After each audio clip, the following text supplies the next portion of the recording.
¿Vieron el sabor de la infancia? Ese que cuando lo sentís te traslada al lugar donde creciste. Para mí ese sabor es la torta de manzanas de mi abuela. Cada vez que ella venía a casa, traía su torta de manzana y yo corría a agarrar una porción, a veces antes de saludarla.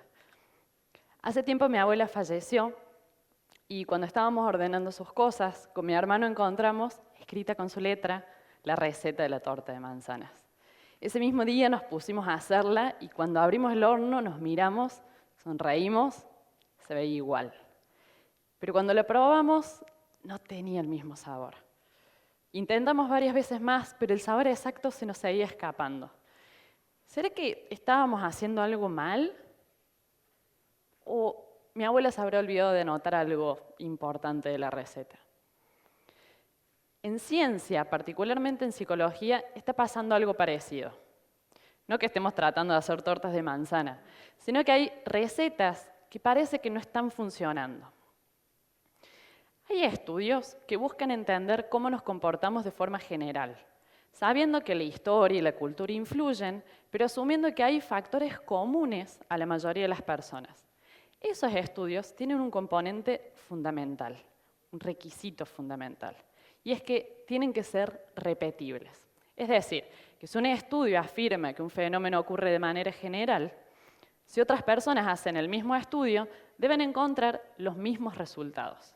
Necesitamos tener y seguir una receta, porque solo así podemos diferenciar los fenómenos generales de hallazgos locales o que se deban a la casualidad. Y esto no tiene que ver con satisfacer nuestra curiosidad, sino con entender el mundo para mejorar nuestra calidad de vida. Hace poco, en el laboratorio donde trabajo, decidimos repetir un estudio, pero surgió un problema. A pesar de que el artículo publicado en la revista científica explicaba cómo lo habían hecho, no estaba toda la información.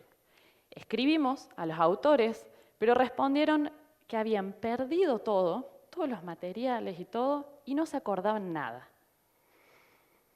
Siguiendo lo que estaba escrito en el artículo, repetimos el experimento, pero no obtuvimos los mismos resultados. ¿Será que hicimos algo mal? ¿O habrá algo mal en la receta? El tema es que el nuestro no fue un caso aislado. Alrededor del 2012, investigadores e investigadoras en distintas partes del mundo colaboraron para repetir estudios de psicología publicados en revistas muy prestigiosas. ¿Qué pasó? Menos de la mitad dieron los mismos resultados.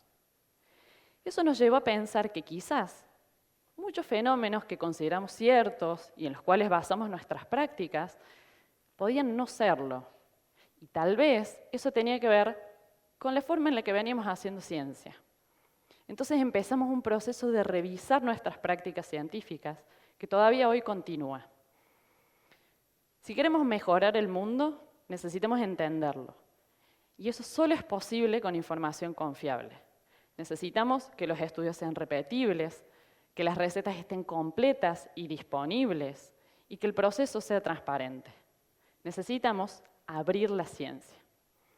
Yo soy psicóloga y trabajo haciendo investigación y comunicación pública de la ciencia, pero hace relativamente poco entendí algo que me cambió mi forma de ver esto que hago. Y es que, a diferencia de lo que nos enseñan en la escuela, la ciencia no es el método científico. La ciencia tiene un método, varios en realidad, pero no es eso. La ciencia es una actividad social, hecha por humanos. Y los humanos cometemos errores, tenemos intereses, necesitamos dinero para vivir, dependemos de las instituciones que nos financian o que no nos financian, nos peleamos, nos amigamos. Además, la ciencia tiene ciertos valores, ciertos ideales que la hacen distinta de otras formas de conocimiento. Quienes hacemos ciencia sabemos que no podemos acceder a la realidad de forma directa, pero sí podemos inventar formas para acercarnos a ella y armar una especie de mapa para entenderla. Y acá tenemos una clave: dudar de todo. Esto es, para asumir que una explicación de un pedacito de mundo funciona, necesitamos pruebas y la posibilidad de revisar el proceso para evaluar qué tan confiables son esas pruebas. No importa quién lo diga, ni qué tan bonita sea una explicación.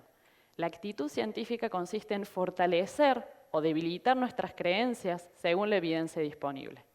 Y esto solo es posible en colaboración. Necesitamos intercambiar ideas, criticarnos, pelearnos, unir fuerzas. Reconocernos humanos no es menor, porque nos ayuda a entender por qué y cómo llegamos a esta situación.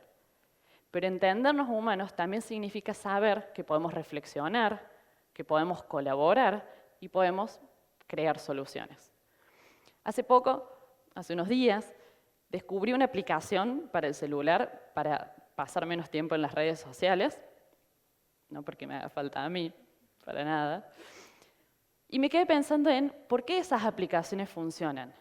Y es porque en vez de basarse en un ideal, se basan en entender cómo funcionamos. Si la voluntad no alcanza, entonces podemos inventar formas para ayudarla. Por supuesto que la intención es importante, pero muchas veces no es suficiente. Entonces, entendiéndonos humanos y tomando los ideales de la ciencia como horizonte, empezamos a repensarlo todo. Las teorías, las metodologías, las formas de publicar nuestros estudios científicos, quiénes, cómo y dónde estamos haciendo ciencia, quiénes están adentro y quiénes se están quedando afuera. A cada problema que encontramos, tratamos de inventarle una solución. Por ejemplo, si resulta que... Vamos de nuevo con esta parte porque no sabía si esperar. Si resulta que hay recetas que se pierden o no están disponibles, creamos repositorios abiertos, gratuitos, donde podemos ir depositando y poniendo a disposición todo lo que hacemos. Los materiales, los recursos, los resultados, para que otras personas puedan revisarlo, pero también para que otras personas puedan usarlo para crear nuevo conocimiento. Y de esta forma hacemos que la ciencia sea más eficiente. Si resulta que hay algunos países que concentran más recursos o hacen más estudios sobre un tema, creamos asociaciones internacionales para hacer estudios en colaboración entre muchos países y aprovechar mejor esos recursos y esfuerzos. En psicología ya hay estudios que han involucrado a más de 100 laboratorios colaborando. Pero, si lo que queremos es entender mejor el mundo, abrir la ciencia solamente entre quienes hacemos investigación no es suficiente. Si queremos conocer las recetas que nos faltan, los ingredientes que nos faltan en las recetas, necesitamos también involucrar a otras personas. A mí me gusta pensar a la ciencia como la cultura. Está en todas partes, influye en muchas cosas de nuestra vida y todos podemos contribuir, aunque solo algunas personas lo hagan de manera profesional. La cultura es de todos y para todos. La ciencia también. Por eso, la ciencia abierta busca crear y fortalecer herramientas y mecanismos para que todas las personas sepan qué se está haciendo, puedan participar del proceso e involucrarse. Se trata de abrir la ciencia y hacerla permeable para poder pensar otras preguntas y también pensar otras posibles respuestas. Hay otra ciencia posible, una ciencia donde las recetas estén disponibles y las tortas de manzana tengan el sabor que tienen que tener. Una ciencia abierta, colaborativa, diversa. Como investigadora, para mí es fundamental participar del proceso. No dejar que otras personas decidan la ciencia del futuro, sino involucrarme, aportar mi mirada, sumar mi voz. Como comunicadora de la ciencia, pienso en la importancia de incluir estos cambios a la hora de contar estudios y resultados. Sobre todo, incluyendo el proceso humano sin el cual es imposible pensar a la ciencia. Y como ciudadana, me entusiasma la idea de que podamos participar en esas ciencias que nos gustan, aunque no tengamos un título en ellas o no seamos especialistas en ellas. Que seamos parte de esas ciencias que son parte de nosotros.